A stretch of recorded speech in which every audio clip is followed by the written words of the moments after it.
And now the last in the present series of Pebble Mill at 1.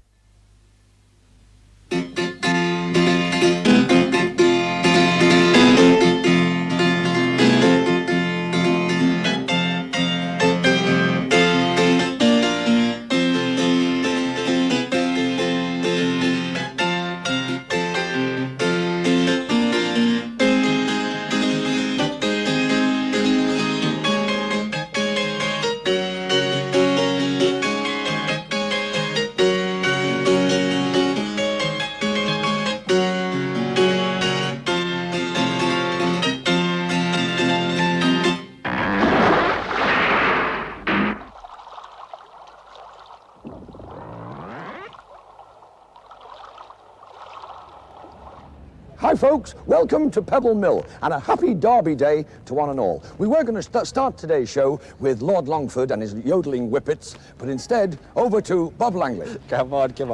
You were late again today, weren't you? This man is always late, always trying late. to fill in for you. Well, now it's my turn. Hello again. And there's a distinct end-of-term feel about the place today because this is the very last Pebble Mill at 1 programme this summer. And with Ken Dodd wandering around, it promises to be 30 minutes of pure chaos. In fact, there's our producer back there going wild. Actually, it's not the producer. It is, of course, the Tic-Tac Man. And today is, of course, Derby Day. The day when practically everyone in the land, from bank manager to boot boy, pops down to his local bookie and sticks 5 bob on his choice. Well, the experts are tipping Monfils for today, but what makes a horse a favourite for this, the most coveted prize in the world of flat racing? Well, Sue Ashcroft got the answer straight from the horse's mouth, or almost, when she went down to take a look at this year's favourite. Sue. Down at a small stable just outside Marlborough, Monfils takes the air a few hours before what is certainly the most important race of his career.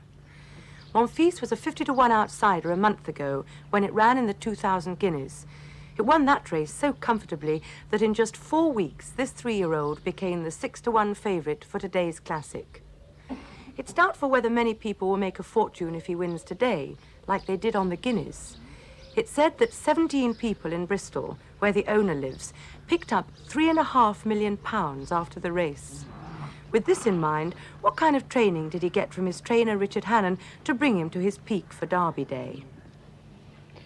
No different to any other horse, really. He's a fine horse to train. You don't have to overwork him. You know, we brought him on steady. We ran him in the Greenham at the start of the season, and then onto the 2000. And by the time that the Derby's here, he should be at his peak. At his best, I would think. What's his daily routine? Well, he's fed about 6 in the morning. I arrive about 7:15, and we go out on the downs for about an hour and a half and trot around and work, canter. Back in for his lunch and then he's dressed over and fed in the evening. It's about it. What kind of going will Monfils need to win the Derby? To be at his best in the Derby, he'd want good ground. Good ground would be fine, if it was on the soft side, it wouldn't worry him that much, but good ground will suit him well. If he wins the Derby, how much will he be worth? I don't know. I would think in the region of 2 million. Well, one thing's certain, all those millions of pounds which change hands this afternoon will do so quietly, efficiently, and as far as the losers are concerned, reluctantly. But isn't it a sad thing that the super-efficient tote has really meant the end or the gradual decline of one of the most colourful characters on any race course, Honest Joe and his sidekick, the Tic-Tac Man? I mean, bookmaking may be a highly respectable business, but I'd like to bet that a lot of people miss the days when every bookmaker was believed to be capable of a 4-minute mile whenever the favourite won. Now, we've got with us today a Tic-Tac Man. This is Mr. Patrick, and we have a bookie too. At least he says he's a bookie, although if you found him in your wardrobe, you'd take him for a bank manager. Where's your check suit? Oh, that was in the old days, the old check suits and all that sort of thing. I mean, is that all gone forever now? I think so, yes. There's a modern image now. Bookmakers are much different in this day and age. The time has caught up with everybody, and we have to keep up with the modern generation, or try to if we possibly can. Now, your company has been in the business for many, many years. Oh, yes. I must explain, incidentally, that this gentleman's name is Graham Greene. He's not the Graham Greene who wrote Brighton Rock, but did that Brighton Rock world of the racecourse ever really exist? Well, yes, a little bit in the old days. My grandfather told me many years ago they used to get some sort of trouble, you know. They used to go onto the racecourse and suddenly somebody would be operating in their pitch, and it used to be come on up and out and that sort of thing. But of course that's many, many years ago, and all that sort of thing is finished with now, and of course it's very highly respectable. That's and it's a very straightforward and honest business nowadays. But I knew a man who used to be a bookie. They called him the Flying Flynn because he was the only man on the turf who took bets with spikes in his shoes. I mean, did bookies in those days have any kind of symbol, any way of showing that they were men of substance? Yes, I believe that many, many years ago they used to wear some sort of a sash round them with the golden sovereigns in this particular sash to show that they were men of substance. And of course in later years, when they did away with that sort of thing, they formed bookmakers associations, and then people used to bet with these members of the association, knowing very well that they're going to get a fair deal and everything. The sash wasn't necessary then? No, not in this day, no. I'm going to ask you about the tic-tac signs, because yes. I always find them absolutely fascinating. Mr. Yes. Patrick, I wonder if would you just demonstrate a few of them for us now? Yes. What's it? Yes, see, actually what he's doing now, these are the up-to-the-minute prices on the Derby, or any market fluctuations that have taken place this morning. Yes. Now we have the up-to-the-minute prices, and this is what Mr. Patrick is doing. He's showing the number of the horse, which represents the name of the horse, and he's also showing the price. And as he goes down the list of runners, he's showing every horse and every price, and they are up-to-the-minute prices that for this precise moment. For this particular race. Yes. Mr. Patrick, would you like to turn around and show them to your colleagues back there, and let's just watch the result there. Are you able to, I mean, does each individual bookie have his own individual sign language? Well, no, not really. There's a universal tic-tacking system that I think everybody more or less uses, but of course there are several signs that we have for different people.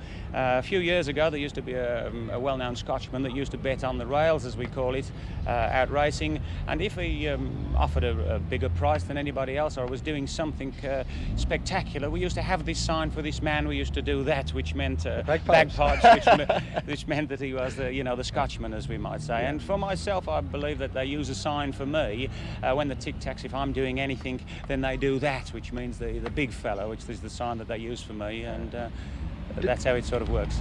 Does each individual bookie presumably offers different odds, does he? Oh yes. The prices fluctuate, of course, depending on the amount of money that's going on at that particular time. So if the bets aren't coming in, would you tend to lengthen the odds? Yes. Oh yes, that happens. You see, if money's going on one horse, then the price obviously shortens, and if there's no money for a horse, then the price would obviously get much bigger, and so forth and so on. Well, what happens when an awful lot of money is going on a favourite? I mean, do you then start to sweat?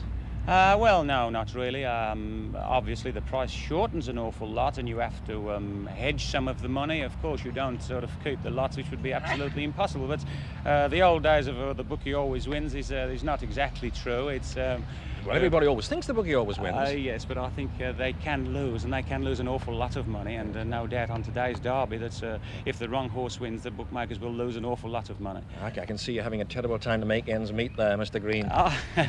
You're wasting away. That must be all that bread and water. Yes, that's what it is. Yeah. Have you ever found yourself in the embarrassing position of not having enough money to cover all the bets that have come in? No, I don't think so. I've always sort of conducted myself and conducted my book in a satisfactory manner. Obviously, in my early days, I wasn't such a well-known bookmaker, and I didn't operate in such a big manner as I do nowadays. But no, I can't think that I've had that sort of trouble, you know. Now, what about this afternoon? I mean, are you going to give me a tip for this afternoon? Well, I think it would be rather foolish for me to say, especially in front of television where everybody's watching me. But if you'll keep it to yourself, and I'll tell you after the programme. After the programme, yes. That's a promise. Yes, all right, sure. Mr. Greene. Thank you very much indeed. Thank Mr. Patrick, thank you. Thank you.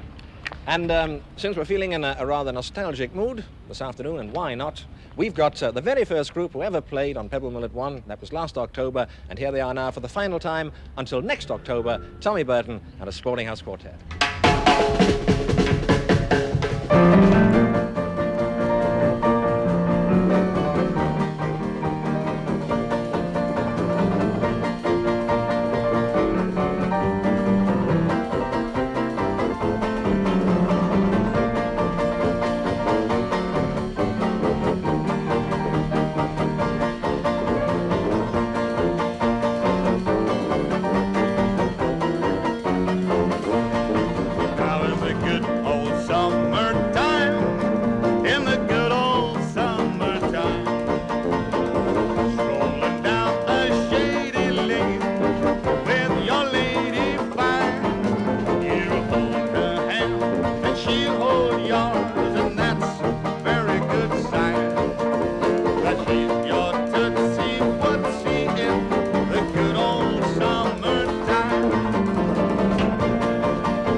Tommy Burton and his Sporting House Quartet.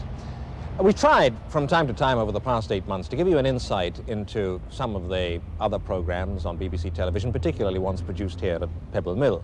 That's our main studio over there, for example, and out of it comes a great deal of the drama you see on your box, things like O&D, The Brothers, and very shortly Spy Trap. And next Tuesday you'll have a chance on BBC Two at 9 o'clock to see one of the most impressive plays of the year. Here's an excerpt now.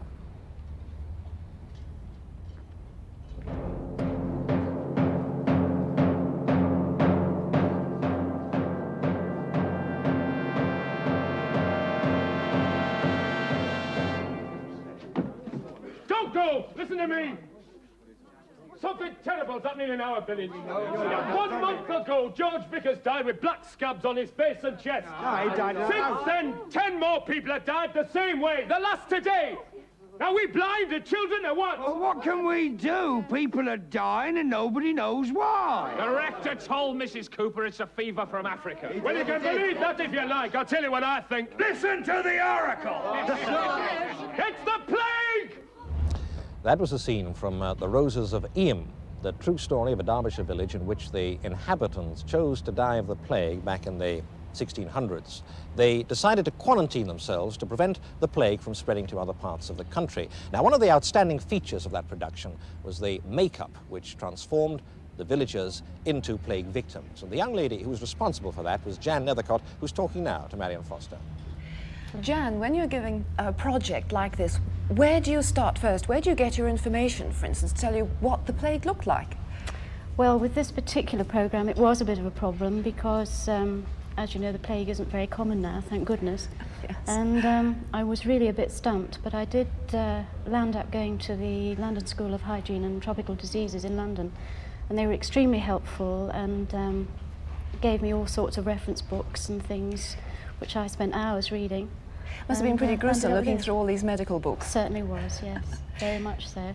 Were you actually able to see any photographs of the plague? Because I know it still exists in 1 or 2 places in the world. The photographs actually were very hard to come by. I did manage to get a few, which are a bit horrific. They're in black and white, which wasn't much use to me because, of course, we're in colour. And I managed to work from those, plus a lot of stuff that I'd read, descriptions of the sores. Yes, how did you find out about the colours? Did you read old books? Yes, I did a lot of research into the books of the period. Daniel Defoe, Samuel Pepys, to name but a few. You've brought some of the rather horrific symptoms along here. This one here, this ghastly looking boil, you know.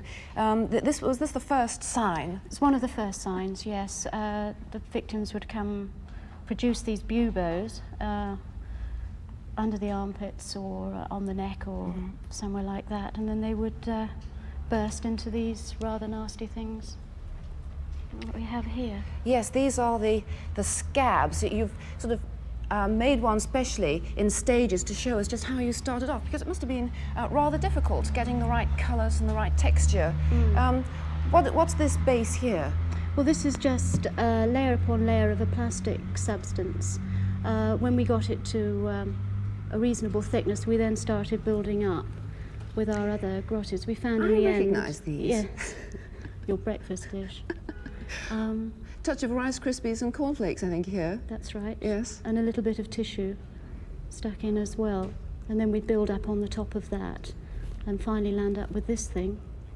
About how many layers of plastic have you got here? Oh, between 30 and 40 by the time it gets to there.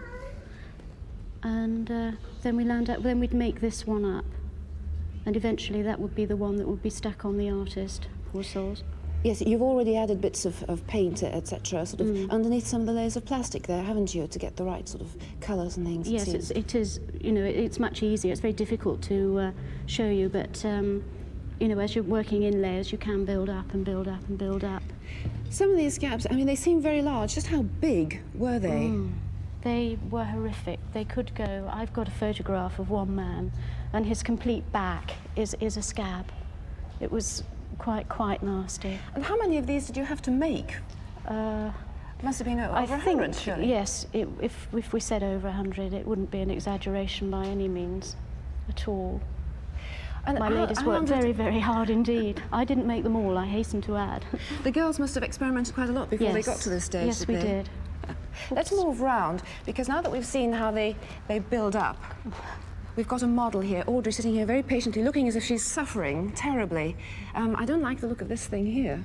Well, this is one that we've put on for you just now, just to try and show you. After we've got the scab on, we then like to, for the housewives at home, this is just ordinary green gauge jelly with a bit of black in it, just to give it that nasty sort of shiny texture that we, getting it stuck in a wig, that we hope would make it look really nasty and gruesome. I think I had a few people leaving the studio, actually. How long did it take you to actually put these scabs on the artists? Well, one of our problems in actual fact was time, because they were at one moment being themselves and healthy, and the next minute they were all ill and dying, and we had to be very, very quick, and some of the changes were as little as a minute or 2 minutes, which isn't very long to do something like that. And how many actors were there altogether who had to have all these scabs put on them? Oh, well, the cast was 54, which were a lot of other people to look after apart from all the scabs, and I think we had about 6 dead bodies. So. There's a rather nasty scab on her face. Now, did you actually make that up as a scab, or did you just stick bits of Rice Krispies on her face beforehand? No, I was fortunate with this. I was able to build it up. It's much easier to do and far more satisfactory to build it actually up on the skin if you've got the time. But this is the initial ring of roses from which the nursery rhyme comes. Ring a ring of roses, pocket full of posies. Tissue, tissue, we all fall down. Well, let's take another look at the play, another excerpt from the play. This time we're going to see the man who actually appeared at the beginning, who was healthy. Now he's going to appear in a rather sorry state. It's a chance to see just, you know, what, how successful your work was. Thank you very much.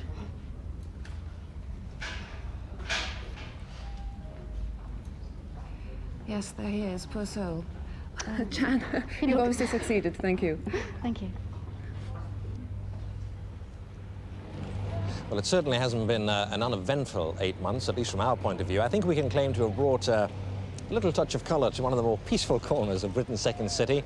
I know the local inhabitants claim we brought more than a little noise, but I think the most hectic week, at least from my point of view, was the week we held the Pebble Mill Dash, when we had people arriving by land, by sea and by air, competing for the prize for the most unusual transport. Remember?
That was the week my hair turned grey. Some idiot's actually suggesting we do it again this autumn.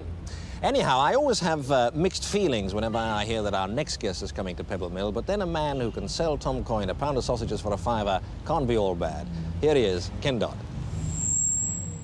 Well, Ken, I suppose you've been on this show more than any other comedian. What do you feel now we've reached the last day? Well, I think it's a marvellous show, Pebble Mill, and I've really enjoyed every time I've been on it. And thank you very much for inviting me along here today to join your picnickers, if you'll pardon the expression, Mrs.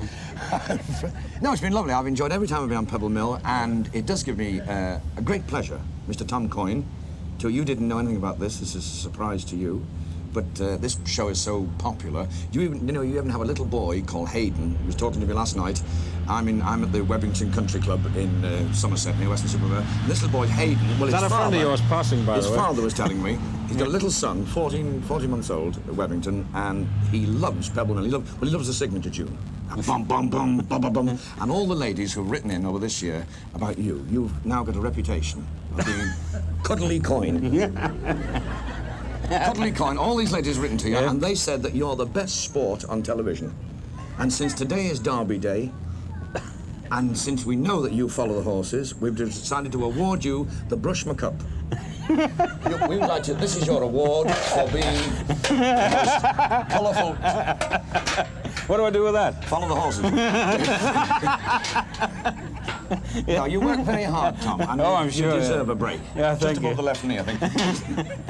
Aren't you have any? I'm going to interview you for a change. You are? Yes. What are you going to ask me? Well, I'm going to ask you. What do you do now? Now that you sort of break up now, where did you get a holiday? Oh yes, I'm getting a holiday at the end of the month. Where are you thinking of going? I was thinking of going to Greece, actually. Well, that's marvellous. I had a holiday. 14 days in a chip shop in Salford. But just in case you were undecided, I've brought my Knotty Ash holiday brochure. Here, see. What advice does that give us? Well, it tells us all where you want to go. For instance, you can go all sorts of unusual holidays. Yachting on the M1. Photographing wildlife in Fleet Street. They're marvellous, those press photographers, aren't they? Have you seen the latest press camera now? It has the lens shaped like a keyhole. No, I haven't seen that. Yeah. Sounds really good. Or you could, well, here's some. I mean, just look at some of these things here. I've written them down for you, actually, here. You can go to Spain. There's a new cheap flight now to Spain, £5. What? It's Roman Airways, you go. There's a man at the back of the plane with a whip. And you all stick your arm out of the window and go... And you can stay in Spain at a 7-star hotel, no roof. I think it's marvellous. The most marvellous thing about seaside is when you see all the dads walking around in their khaki shorts. Hey, you look great in khaki. Oh, I look very good in them. There you are, look at that. 2 sticks of celery sticking out of a carrier bag. Where are you going for your holidays? Do you have one? Well, no, I'm going all over the country. I'm going all over Great Britain, actually. Here, there, and everywhere. But I've got all here in the... you could go here, skiing on the slag heaps of St. Helens. They've got no snow there, though, have they? Well, we can cover them in soot, and then you can ski till you're black in the face. 14 glorious days in romantic Rochdale. Visit the ancient tripe weaving mill or the black pudding orchards. For those people who like messing about in boats, and don't we all, 14 days of bliss on the Leeds and Liverpool Canal at Wigan, Venice of the North, or potholing in the Jambutti mines at Knotty Ash. That's it. Or you could come to the beautiful hanging gardens of Smethwick. Or wonderful Wolverhampton, the eastern jewel on the western coast. They all sound marvellous, don't they? They sound very Those good are people who indeed. like a touch of mystery, the 7 days on a treasure hunt at the Salford Waste Disposal Works. Or for people who are convalescing, there's an all-in 14 days casual employment at Birkenhead Docks. For people who like to be on their own, how about 10 days at the Bootle Gas Works? This is the sort of thing. This is what we want you to do. We want you to go away and have a good rest and come back really fit. We do? Yep. The new cuddly Coyne. Now, what do you think? I'm going on a diet, though. What colour? Oh, so you mean? Yeah, seriously. Losing it. Really? Yes, I want to look like you. That's what they call nationwide, That's isn't it? Come on, what more advice have you got? I mean, you're doing a sort of ad mag here, really, for the holiday business, aren't you? Go... Any really cheap holidays? You mentioned the one in Italy, but anything else? You could go, let me have a look here. You could... We've run out of them, actually. You never would have guessed. About 3 sticks of Blackpool Rock. That would keep you going for a fortnight, wouldn't it? Blackpool, that's the place, Blackpool, where all the kids go with any other seaside resorts, to see the kids with their bucket and spade and dipstick. You see all the dads, as I say, the first thing the dads do when they go to Blackpool is get the mother-in-law to have a donkey ride. The ma-in-law's sitting on the donkey saying, keep your eye on my bag. And Dad's whispering in the donkey's ear hole, head for the Isle of Man. I love donkeys. Do you like donkeys? Oh, I love donkeys. I love them. I love them. I had my holidays in Blackpool in January. I always go for a fortnight because the deck chairs are cheaper. And I went to if ever you go to Blackpool, go to Mrs. Digger's Dignified Digs, no dogs, 30 shillings a week, all in one bed, use of cruet. It's beautiful, typical seaside food. You come down in the morning, there's a kipper nailed behind the door. Everybody wipes the bread on as you go past. For lunch, you get two choices, take it or leave it. I said, Mrs. this plate's damp. She's damp, that's your soup. Hey, Ken, I'm going to say something. We never get you in a serious mood, you know. Serious? Ever. Never get you in a serious mood. Why not? They're serious. Well, what about people like yourself? Do you ever have the chance of a summer break? Let's be serious for a change. Now, yes. Come on. Come on, let's have a serious discussion. How about this? It's all his own as well, that, isn't it? Yes. Yes. How long did it take you to grow that like that? There? Oh, this is Pal Meat does this. P-A-L puts hers on lads. Come on, what do? Do you ever get a summer break? Because you're always in summer shows, yes. all this sort of thing. Yes, had a holiday last year, went to Cyprus. Did you? That was very nice. And this year I'm trotting, as I say, all around British resorts. You are? I go to Minehead, Barry Island, Filey, Blackpool, Eastbourne, Bournemouth. Make sure you've got your notebook and put them down, because I assume you're in a show when you're doing it. No, this is touring, sort of one-night concerts. I do a lot of one-night stands, because one night's all they can stand. Yeah, OK.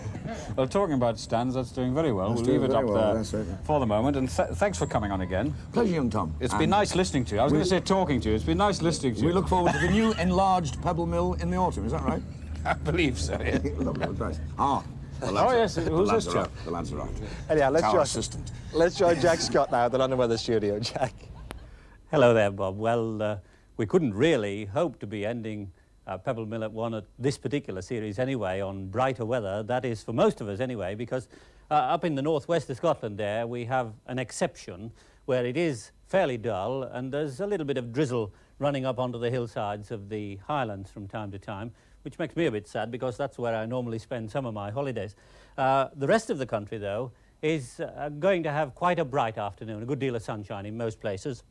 A few clouds around in Northern Ireland, still a good lot of sunshine there, and the eastern side of Scotland and northeast England, you'll all be pleased to hear, will be having a lot of sunshine and very warm weather indeed this afternoon. Over the rest of England and Wales, sunshine right throughout, reasonably warm too, except perhaps on some of these coastal areas where the wind's running in from the sea, keeping it rather on the cool side. And tonight, the same sort of picture, I think. There'll still be some drizzle on the western slopes of the Highlands there, but everywhere else it looks as though it's going to be a dry night. Everywhere too, it looks a fairly mild night, I think, tonight, especially up in the north there. There'll be one or two misty patches forming by the end of the night in parts of England and Wales, but I think tomorrow morning they'll be fairly short-lived, these mist patches. They'll not be long before they get away, and then it'll be off to another sunny start for most parts of the country. Now let's see what's making this weather on the Atlantic chart, and there you see it, the anticyclone, which looks fairly settled, I think, for a little while to come. We will all the while have these wee troughs here moving across Scotland, so Scotland looks the place that's the doubtful area, where we'll have a little drizzle from time to time in a fair number of places in Scotland, I think, but there'll be sunny weather and fairly warm weather in between as well. But over the rest of the country, I think it looks fairly settled, a lot of sunshine, reasonable temperatures. Incidentally, although Pebble Mill's going, the weatherman will be here tomorrow, about 2:15 tomorrow. See you then. Back to you, Bob. Thank you very much, Jack. You know, we've had a lot of letters over the past 8 months about the car that appears at the very start of the programme, the one with the number plates PM1, and people want to know if it's mine. Well, I'm afraid that it's not. I mean, it's very, very nice, but I always feel that a car should reflect the personality of its owner. Now, this one is slim and it's sleek and it's gorgeous, and I think it's very definitely Marion, don't you? So in you go, Marion. There we are.